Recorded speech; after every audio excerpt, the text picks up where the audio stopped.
Bismillah, Assalamualaikum warahmatullahi wabarakatuh. Alhamdulillah, wassalatu wassalamu ala rasulillah wa ala alihi washabihi wa mawala.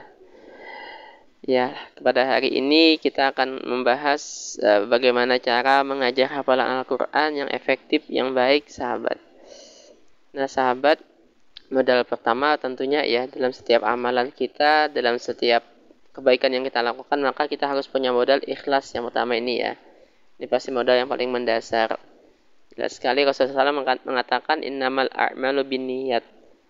Hanya saja amal itu tergantung sekali dengan niatnya. Karena tanpa keikhlasan kemudian sayang sekali. Udah ngajarin hafalan Quran, capek-capek, lama gitu waktunya tapi nggak dapat pahala, sayang sekali.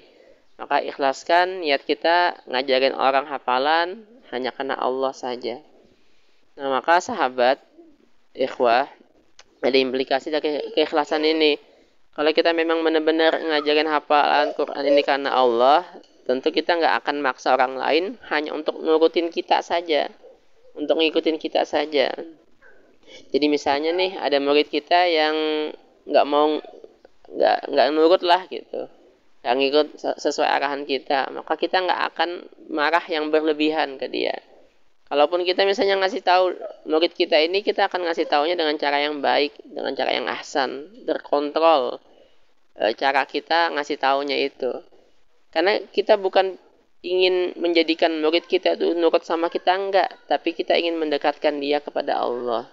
Mendekatkan murid kita kepada Al-Quran. Bukan untuk menjadi pembantunya kita, bukan. Bukan untuk menjadi orang yang nurut dengan kata-kata kita, bukan. Tapi kita ingin mengarahkan mereka untuk nurut, patuh, dekat kepada Allah dan kepada Al-Quran. Maka insya Allah nih kalau kita memang benar-benar ikhlas ngajarin orang hafalan Quran, pasti kita akan ngajar dengan cara yang terbaik sesuai dengan apa yang Allah dan Rasulnya arahkan, sesuai dengan apa yang Allah dan Rasulnya ajarkan kepada kita. Ini maka yang pertama ini ya, setiap kali ngajar maka ingat dulu, ya Allah aku ngajar ini, aku nyimakin hafalan ini hanya karenamu ya Allah, bukan karena yang lain. Nah maka yang kedua yang harus kita miliki juga adalah kesabaran dalam mengajar hafalan ini. Ini tadi adalah buah dari keikhlasan, kesabaran ini ya. Kalau kita ikhlas melakukan suatu amalan, nah kita pasti akan sabar. Sabarnya seperti apa? Ya bagaimanapun tadi kelakuan orang yang kita ajarin ini, bagaimanapun mereka tadi itu, mungkin ada kata-katanya, mungkin ada sikapnya, mungkin yang nggak enak, kita akan sabar menghadapi mereka.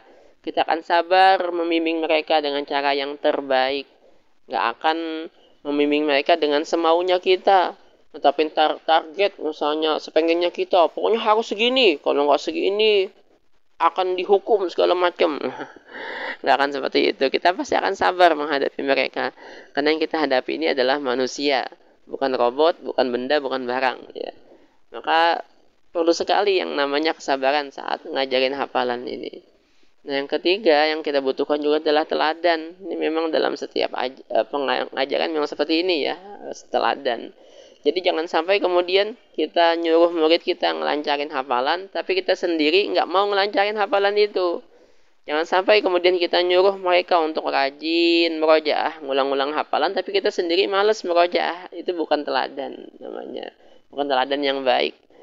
Kalau kita ingin menyampaikan kepada mereka nih ya, meminta mereka untuk merojaah hafalan, ingin kita sampaikan itu dengan hati, dengan perasaan kita, maka lakukan dulu. Kita memang adalah orang yang suka, yang sering merojaah. Kalau kita ingin menjadikan mereka itu hafalannya lancar, bagus, mereka bersemangat menghafal Al-Quran, maka jadikan diri kita dulu bersemangat, bagus, hafalan kita lancar, hafalan kita. Maka insya Allah murid kita akan mudah mengikuti kita.